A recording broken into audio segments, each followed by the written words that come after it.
Osama রাদিয়াল্লাহু তাআলা আনহু বর্ণনা করেন যে রাসূলুল্লাহ সাল্লাল্লাহু আলাইহি ওয়াসাল্লাম বলেন, শোনো, তোমরা কেউ জান্নাতের জন্য প্রস্তুতি নিচ্ছ?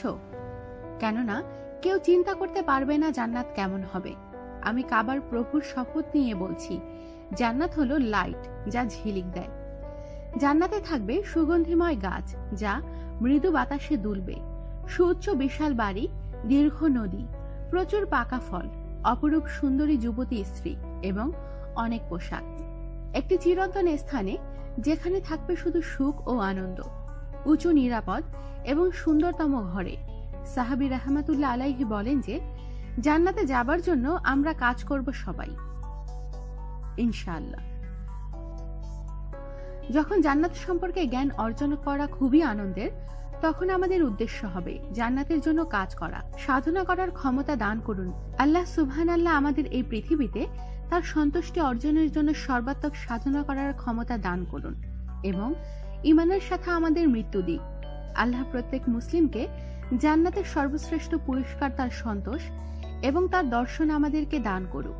আল্লাহ মুসলিম যুবক যুবতীদের এই পৃথিবী এবং পরকালের বাস্তবতা বোঝার ক্ষমতা দান করুক। মানুষ তার নিজস্ব সীমাবদ্ধ ও ক্ষুদ্র জ্ঞানের মাধ্যমে সৌন্দর্যকে বর্ণনা ও উপভোগ করে। আল্লাহ তার অসীম জ্ঞান ও বিজ্ঞতা নিয়ে এই সকল জান্নাতি রমণীদের সৌন্দর্য বর্ণনা করেন। সুতরাং আমরা ধারণা করতে পারি কি সুন্দরী না হবে রমণীরা। রাসূলুল্লাহ সাল্লাল্লাহু আলাইহি ওয়াসাল্লাম বলেন, যদি জান্নাতের একজন তরুণী পৃথিবীর দিকে দৃষ্টি দেয়, তাহলে সে আকাশে ও পৃথিবীর মাঝে শূন্য স্থানে আলো সুগন্ধি দিয়ে ভরে ফেলবে। তার মাথার স্কার্ফ পৃথিবী ও এর মাঝে যা কিছু আছে তার চেয়ে উত্তম। যদি তার মাথার স্কার্ফই পৃথিবীর সবকিছুর চেয়ে উত্তম হয়, তাহলে কত মূল্যবান হবে সেই সুন্দরী রমণী নিজেই। আখিরাতের এই মহাপুরস্কার লাভের জন্য কারো কামনা বাসনাকে ত্যাগ করা সহজ।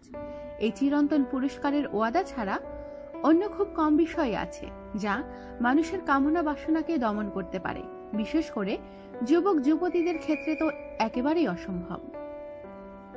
আমাদের সাথেই থাকুন আর সাবস্ক্রাইব করুন।